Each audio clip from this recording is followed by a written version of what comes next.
But this was the first time in my life that my faith felt hungry. I wanted more. I wanted to know more, but there were still questions. Still, I don't know. I wanted it, but I couldn't find it.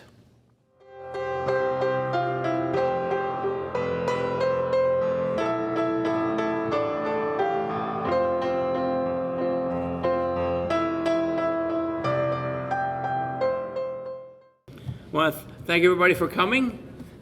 And I would like to start with veteran. Any veterans here, please stand. I got one standing right already.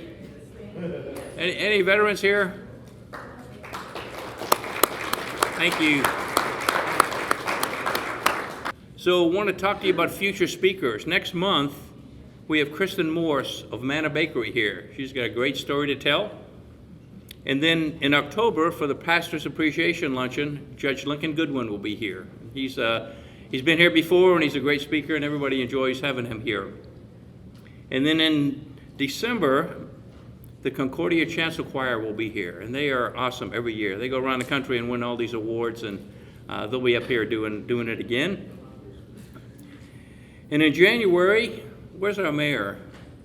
Lori Klein Quinn and excuse me, David Escobar will be here to tell us how Tomball is doing. So, Lori? And then in May, Ron Hinn, another speaker that's been here in the past that many of us know, and he'll be here. He's also a great speaker. So we had some good ones coming up. Today's sponsor is Creekwood Grill, which Brian is our speaker today. And when he comes up, if you want to say a few words about Creekwood, we'd like to hear about that. It's great. If anybody hadn't been there, they have great food, and the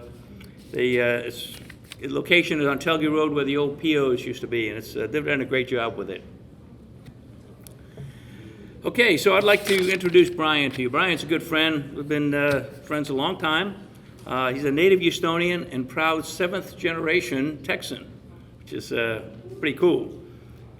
He's worked in the restaurant industry for many, many years, little mom and pops, large chains like Macaroni Grill, Payway, and Raising Cane's. And in 2018, he started Creekwood Grill, and it's going well. And Creekwood is home to Cypress Chapel Church every Sunday morning. They host the church every Sunday morning. He's currently serving on the board of directors for the Cy-Fair Houston Chamber of Commerce. And his wonderful, beautiful wife, Allie, is here with him. Raise your hand, Allie. They were married in 1989 at Wynwood Presbyterian Church, and they still attend there today and are active today. They have 2 daughters, Hannah, who is married with 3 children, Everly, Noah, and brand new addition, Brianna. And Haley, who now works at Creekwood Grill while she's studying at Lone Star College and has plans to attend U of H for a business degree in the fall.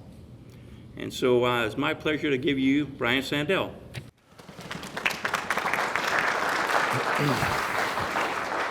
I don't know, we'll see. I'll try it. We'll see how it goes. Okay. See how it goes. I'll probably put this. All right, sound check good? Can everybody hear me? All right. Well, I know most of everybody that is in this room, I think, for a couple of decades now. And when Paul asked me to do this, I thought, well, most of these people know a good portion of my story, but I don't think everybody knows all of it. And so I will probably spend more time talking about the Christian part of this than the business part of this. And so, I just thought, well, let's talk about the story and then how it affects the business decisions that I make every day. So the foundation of my faith really came from my mom. When we were young, my dad really wasn't part of it. He was raised in a Southern Baptist home. He's from East Texas, was born in Madisonville, still lives in Madisonville. So he was raised in a Southern Baptist family, but it never really took hold in him. And I still pray. We talk all the time. I got to spend a lot of time with him over this past weekend. My nephew got married, and he's so funny, and I'm going to make him watch this video. So, Dad, I'm praying for you. And so we'll go to lunch, and he'll say things like, well, I don't know where you and your sister got this Holy Spirit or whatever it is, but, and I keep telling him, as long as you still have one breath to draw, you still have time. So I pray for him all the time. But my mom was really where the faith came from, the foundation of the faith. She was raised in a devout Catholic home. All of my uncles and aunts, they all still are very devout Catholics, and so we were raised in a Catholic church. I grew up in Bel Air, lived there till I was about 10. We attended Holy Ghost Catholic Church, which is actually still there. When my friend Jeff gave his presentation earlier this year, did you have your baptismal certificate with you? You had some show and tell, but anyway, you talked about where you were baptized, and I thought, man, I think I was baptized at Holy Ghost Church. So the day you did your presentation, as I was driving home, I looked up the number and called, and a very lovely lady answered, and I said, do you keep all the records? And she said, yeah, we have every record of everybody that was baptized, married, we have it all the way back. So she said, what's your name? And she said, yeah, you were baptized here on March 3rd of 1966. Would you like me to send you a copy? And I said, nah, that's good enough. Knowing is good enough, but so I have some memories of that from growing up. We moved out, had a couple of short moves, but we kept moved out west, and we ended up in Alief. And we started attending Notre Dame Catholic Church. Also still there. I did the research. They're still there, and they're still going strong. So the demographics have changed a good bit. But that was really kind of where it all started. I enjoyed going to church. I liked the messages. It was part of what it was. Went through all of the sacraments. I did the first communion. I did the confirmation class. Got all the way through that. Completed everything. And at that point, that was kind of it for the sacraments. There really wasn't anything else that I needed to do. And so I just kind of fell away from the church. At that point, Mom stopped grabbing me by the hand and dragging me out the door, going, Sunday, come on, let's go. And so, it kind of got a little fuzzy after that, right? When I was in high school, never really felt like going to church, so I didn't. Mom didn't make us go. And so that was kind of where that early part of the foundation of my faith ended. I got all the way through all of the sacraments. I knew who Jesus Christ was and had no idea who Jesus Christ was. Right? Those two things can be true at the same time. You can know who Jesus is and have no idea who Jesus is. And that's really where I was. So I'm going to have to start reading at this point. I remember liking church, but I remember how rule heavy it was. You have to do this, you can't do that, and you have to do this, and you can't do that. And so, we'll fast forward in the story to 1985, spring break. Nothing really had changed. My faith was still where it was when I was in 8th grade. I graduated high school the year before, was working in nightclubs, and I was spinning records one night, and this really pretty girl, and for anonymity's sake, well, let's just say her name is Allie, came up and said, hey, she came up and made a request. She requested Yaz. She wanted to hear some Yaz. And I was like, well, sure, yeah, And I thought, wow, this girl's really cute. And we talked a couple of times throughout the course of that night. And before the night was over, I said, hey, some friends of mine and I, when I'm off work, we're going to go to another after-hours bar. Do you want to go? And shockingly, she said yes. So we started hanging out, started spending some time together. She was going to Stephen F. in Nacogdoches, and I was working and living in Houston. So we didn't see each other a lot, but when we did, it was awesome. And then it happened. She said, hey, would you like to go to church with me? And I was like, oof, and I thought about it for a minute, and I was like, well, you know what? I will follow you anywhere, even into a church. So she takes me to Wynwood Presbyterian, the old campus over on Grant Road. So what you have to remember is I was raised Catholic. I had never been to anything other than a Catholic Mass. So the first thing I thought of, and a lot of people in this room have probably heard this, I walk into the sanctuary and the first thing I think is, man, these people are hardcore. They kneel right on the floor. Like there's no, like, what are we just going to kneel right on the floor? There's no little pad thing. And so I said, all right, well, we're going to do this. We're going to get through this. And the whole thing was in English, and I understood all the songs, and some of them were upbeat. And when it was said and done, when we walked out, I was like, man, somebody needs to tell these people church is not supposed to be fun. And so that was my first experience in a Protestant church. And I thought, well, man, maybe church could be something that I could do, right?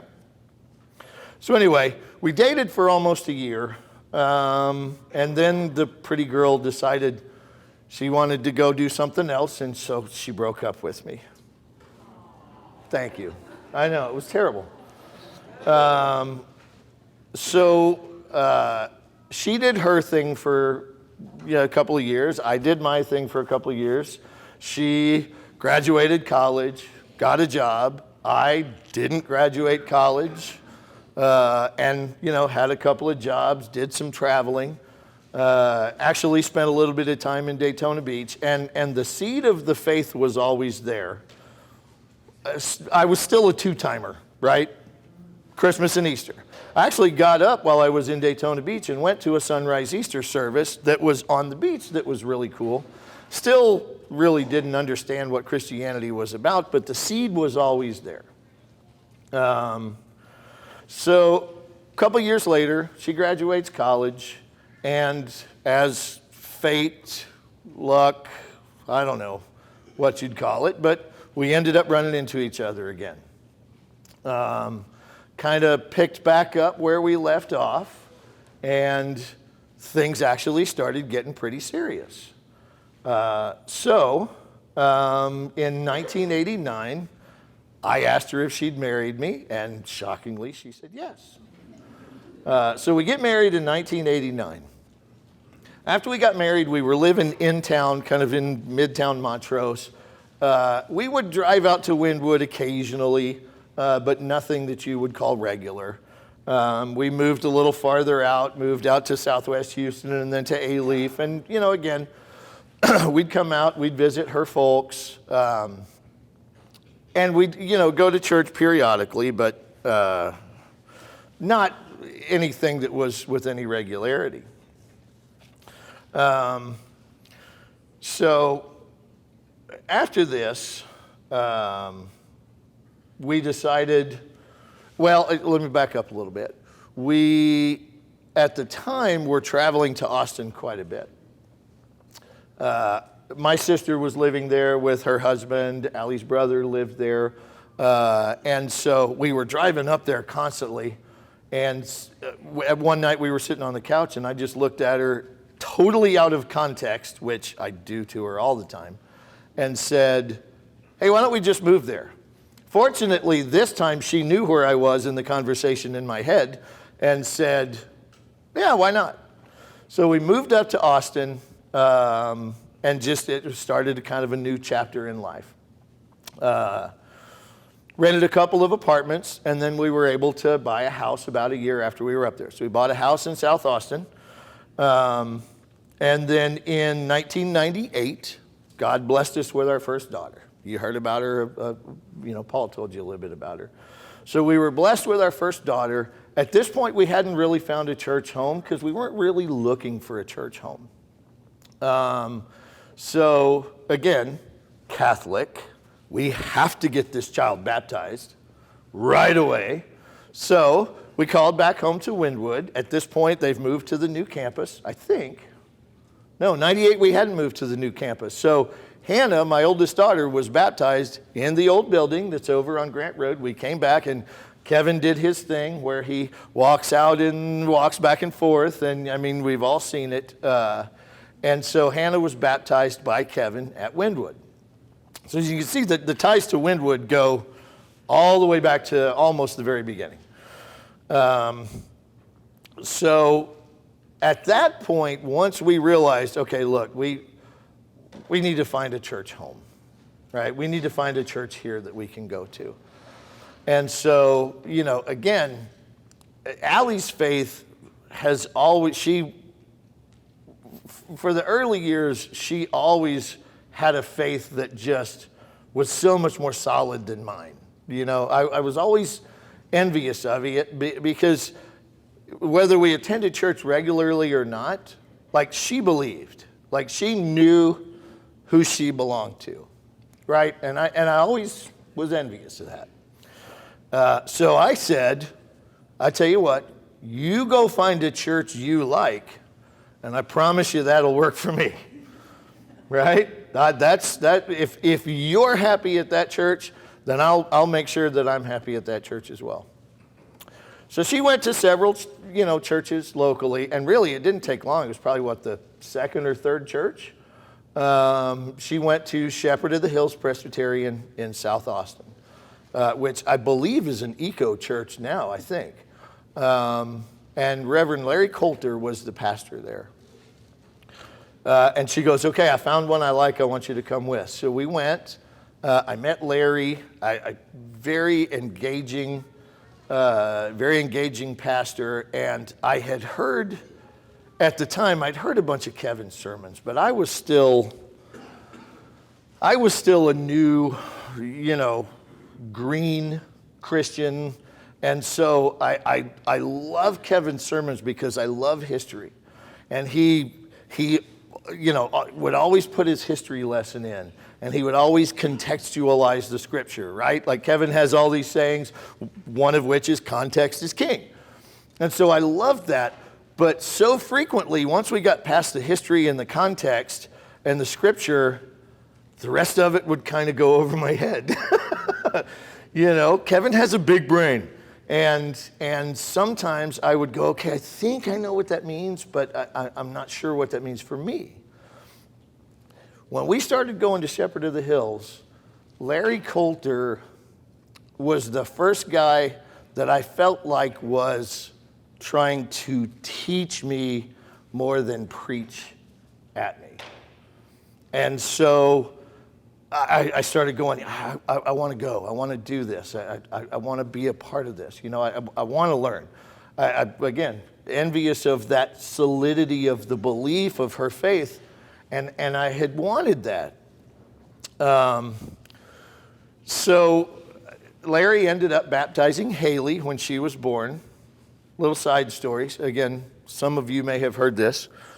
When Larry did a baptism or a wedding or anything like that, he insisted on a home visit first. She knows what's coming. So we're like, okay, well, just whenever you're ready, yeah, come on, but call us and let us know. And so phone rings one day, Allie picks it up, and she says, hey, put your pants on, the preacher's coming over. Which is still a running joke around our house. Put your pants on, the preacher's coming over. But this was the first time in my life that my faith felt hungry. I wanted more.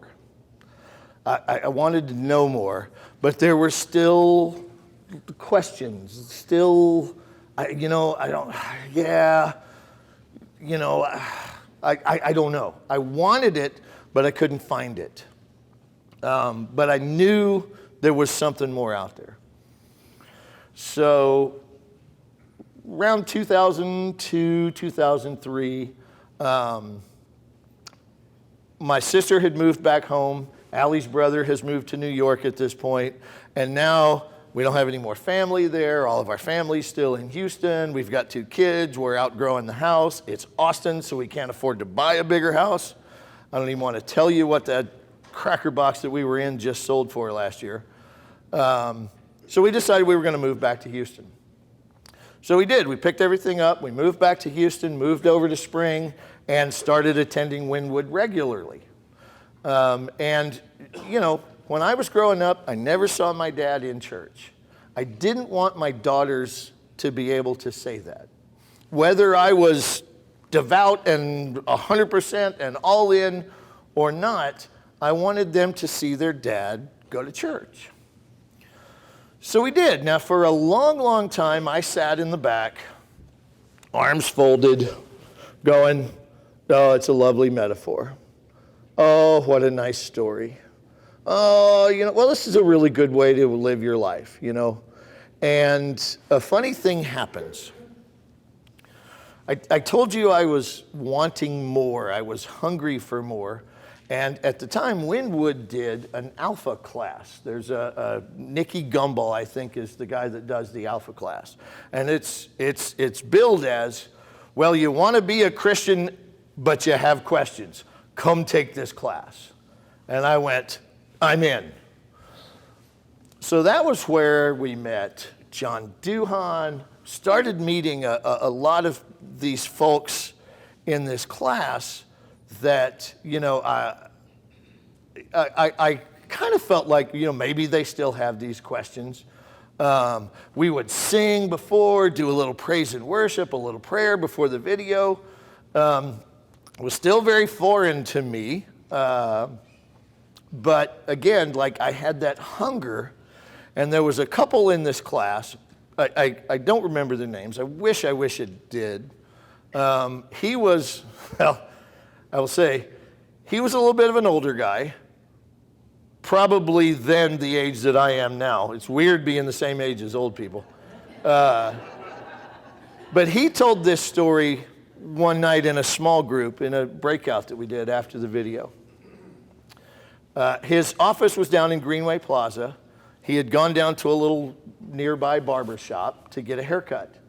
And while he was in the chair, the girl that was cutting his hair said, do you mind if I share my testimony with you while I cut your hair? And he's like, yeah, it's fine with me. Yeah, I don't mind. Yeah, I'm a Christian. Go ahead. Now, if he did say any details, I don't remember them. So I don't have any of the details of the conversation that took place between her and him in the barber chair. But he said, that was the moment I understood. He didn't say it like this, but he said, I understood it as that was the moment that the scales fell off of his eyes.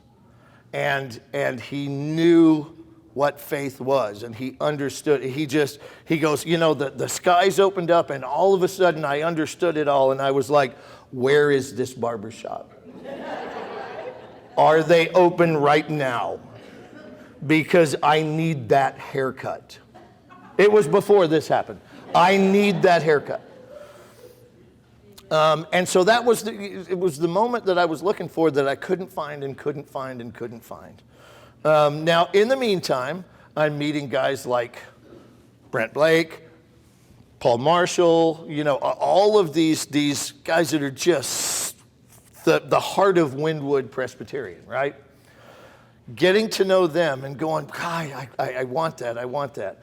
Taking the alpha classes, getting involved in the youth program, getting embedded as much as I could, getting up in the morning. Remember when we used to bake the cookies?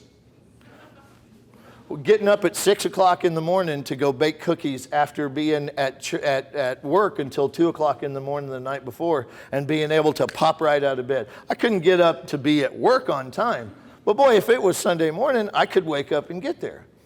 And so getting more and more involved, but I still hadn't found that haircut moment yet. And so Allie starts going, oh, you need to go to a men's retreat. You need to go to a men's retreat. Poke, poke, poke, poke, poke. You need to go to a men's retreat. And I'm like, no. I really want to understand this. And I love these guys. But I'm not like them. I don't want to go spend a whole weekend just talking about God and Jesus. No, I'm not ready for that. So that whole, well, I really want it, but I'm not willing to do what it takes thing is going on. Poke, poke, poke, poke, poke. Poke, poke, poke, poke, poke. Need to go, need to go, need to go. And finally I said, all right, if I go, will you leave me alone about it? And she said, duh. If you say yes, then I don't have to bug you anymore. So I did. I went to my first men's retreat. It was in Columbia Lakes. Brent may be able to help me with what year it was. 12, 13, 14 years ago, something like that. And it was a pretty amazing experience. It wasn't what I thought it was going to be. There was singing. There was a lot of singing. But it was the first place I met Chris Bates, who is absolutely one of the most important men in my life, then and now. And in a small group, after a breakout during the session, Philip Pirtle, another amazing guy, was our small group leader. And he said something that I'll never forget. 8 words. You can't earn it.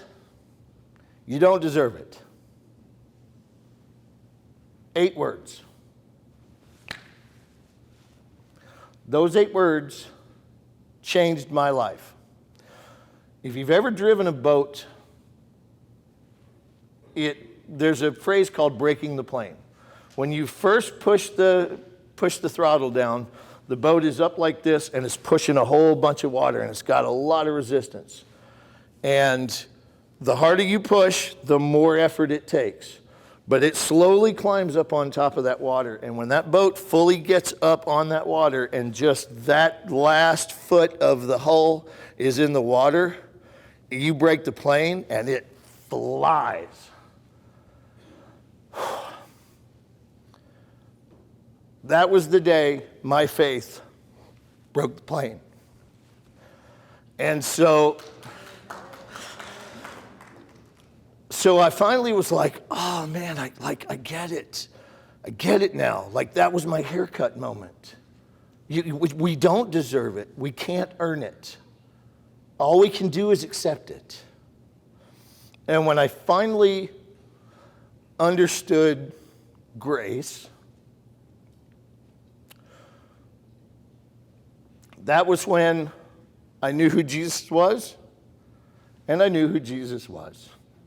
So that was the moment that changed everything for me. You know, I came back and was like, okay, I think I understand. I mean, it wasn't. I still had a lot of learning to do, and a lot of growing to do. You know, but that. Oh man. I'm like 4 pages ahead of my notes.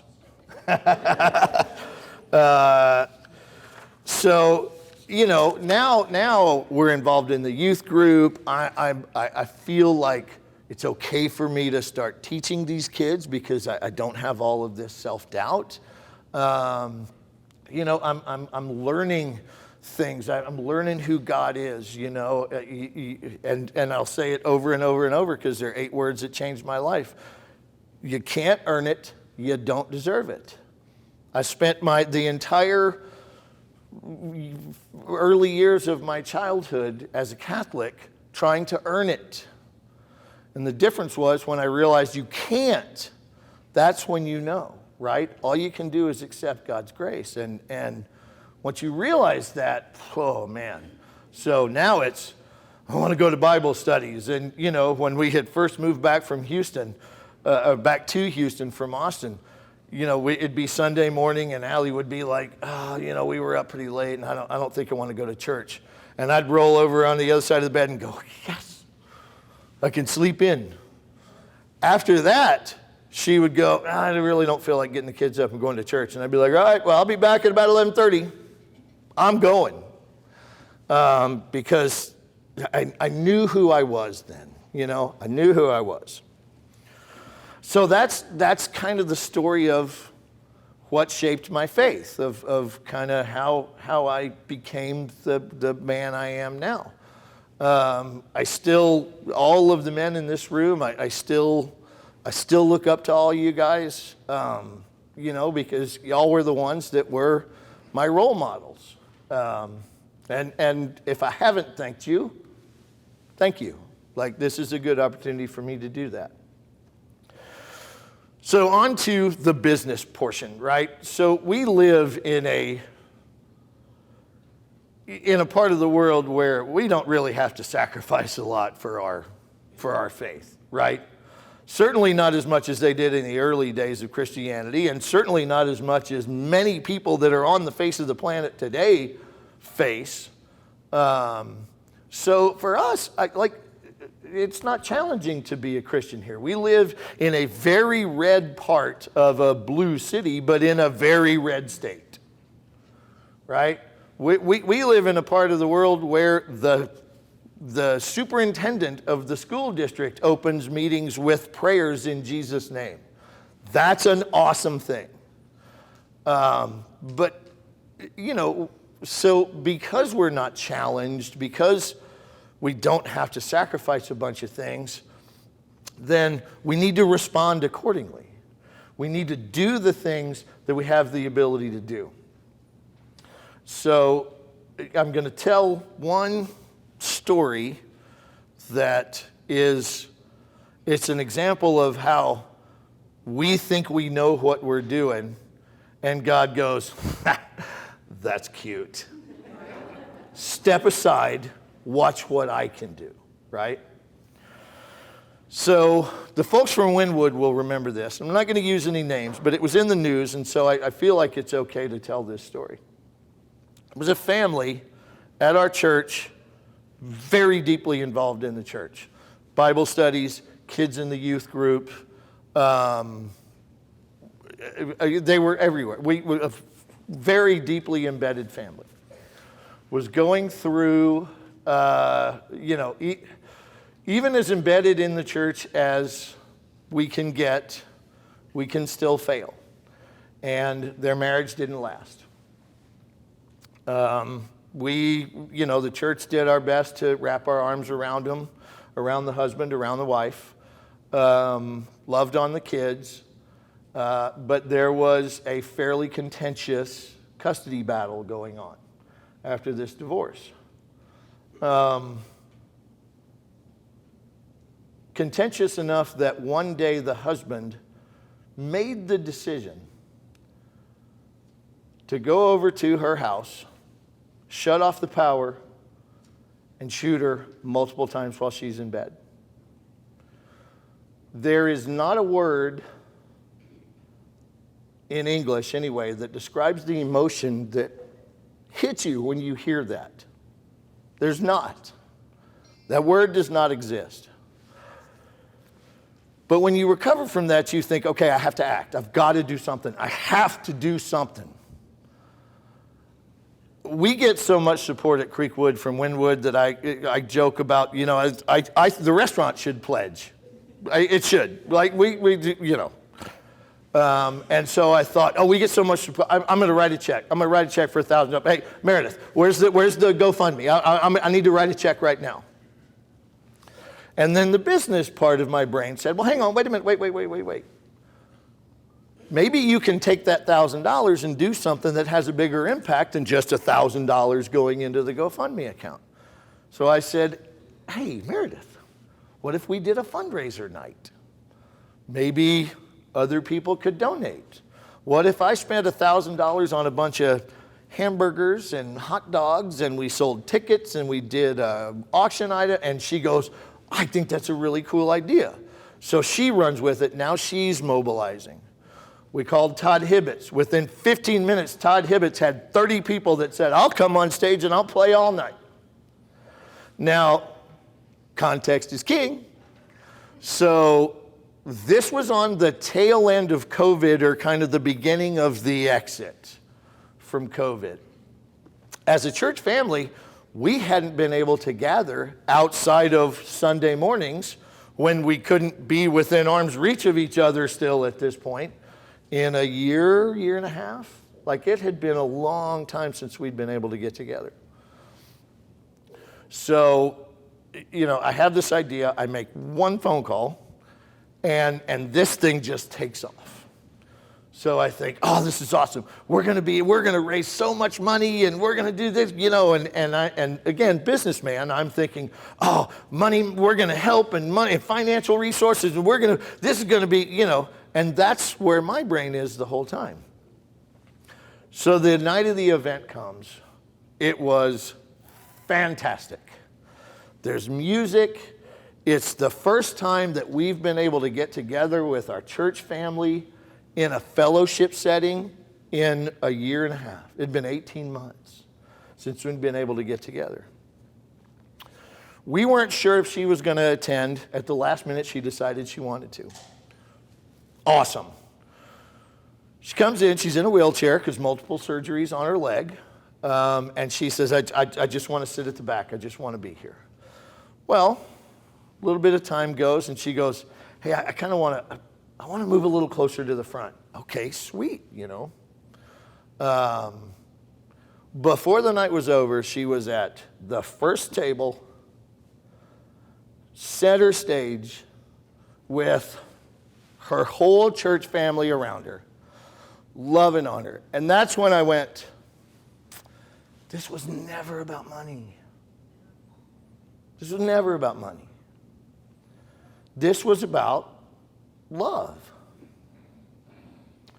And not just love on her, but the love that we all had for each other.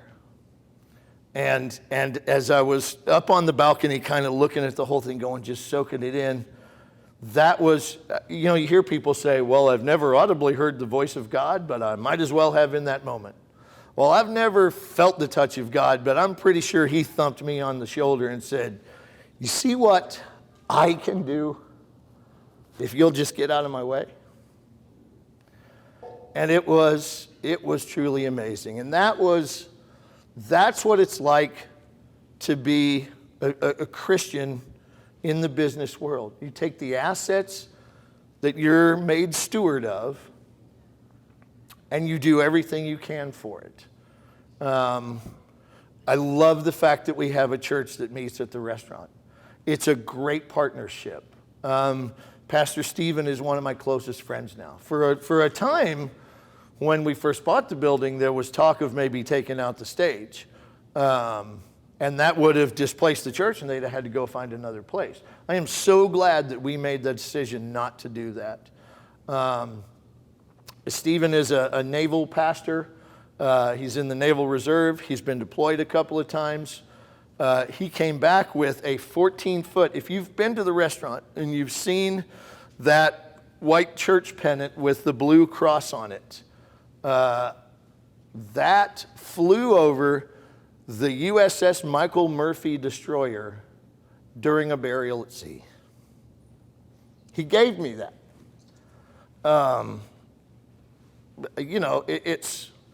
It goes back to that night at the men's retreat. You can't earn it. You don't deserve it. And in the years since, I have added, all you can do is accept it, right? And once you accept it, there's no limit to what you can do. There's none. And so I don't know if everybody has seen the tattoo on the inside of my arm. My good friend Andy Early, who has been up in North Dakota for a while and now is an official pastor and has his own church, was the youth director for a long time at Wynwood, and because he was a former restaurant guy, we have that shared background. He and I became fast friends, and he walked in one day with a t-shirt that said, "I am the wretch the song refers to." I immediately went, wow, that's powerful. And my daughter Haley, when she turned 18, wanted to go get a tattoo. She is very strong-willed, and I was like, all right. She said, you need to come with me. And I went, all right. What are you going to get? I don't know. Well, that's what I ended up getting. And if anybody wants to see it, I'd be happy to show it to you. "I am the wretch the song refers to" is tattooed on the inside of my left arm so that I can always look down and remember, you don't deserve it. You can't earn it. All you can do is accept it. So that's all I got. Thank you. Questions? Paul's telling me I should ask if anybody has any questions.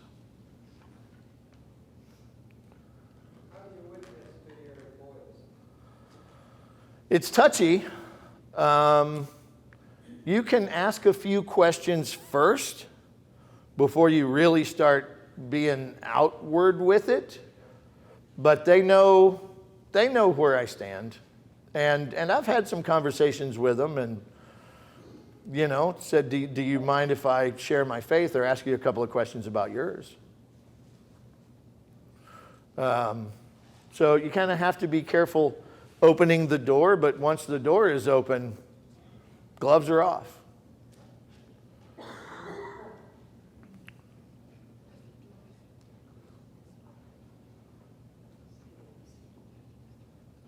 Anything else? All right, well, Paul, I appreciate you giving me this opportunity. I've never done this before, and it was a fun exercise to go through and spend some time kind of remembering all these things and lining them out. And if you don't mind, I will share one more thing, because grace, to me, it's all about grace. I actually had to let go of a kid that I gave chance after chance after chance, and he just didn't do it. And I looked at him in the office and I said, you made the mistake of mistaking grace for weakness. It's not the same.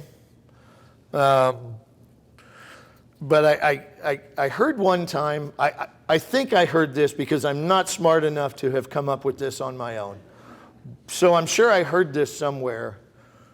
Grace is receiving that which you don't receive. Mercy is not receiving what you do. And so I just hope for everybody in this room, you receive both unlimited. So thank you.